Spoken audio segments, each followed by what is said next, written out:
भवानी सहितं नमामि। श्री शिव पंचाक्षरी स्तोत्रम। नागेन्द्रहाराय त्रिलोचनाय भस्मागरागाय महेश्वराय नित्याय सूताय दिगंबराय तस्मै नकाराय नमः शिवाय। मंदाकिनी सलिलचन्दन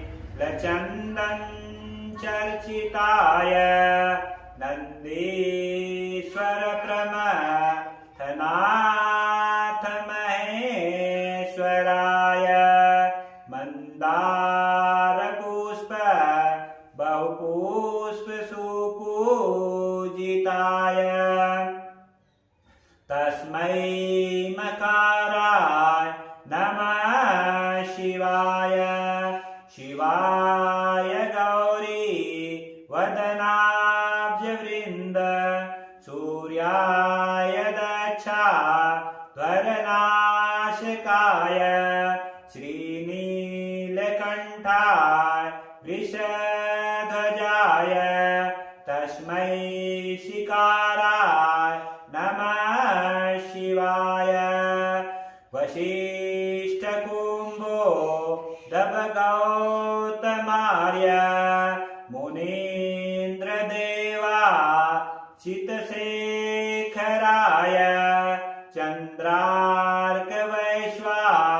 नरलोचनाय तस्मै वकाराय नमः शिवाय। तस्मै वकाराय नमः शिवाय। यक्षस्वरूपाय जटाधराय पिनाकहस्ताय सनातनाय दिव्याय देवाय दिगंबराय तस्मै यकाराय नमः शिवाय। तस्मै यकाराय नमः शिवाय। पंचाक्षरमिदं पुण्यं य पठेत् श्री सन्निधौ शिवलोकमापुण्योत शिवेन स मोदते। इत श्री मत्स्यकरा आचार्य विरचितं शिव पंचाक्षरी स्तोत्रम संपूर्णम्। ओम हर हर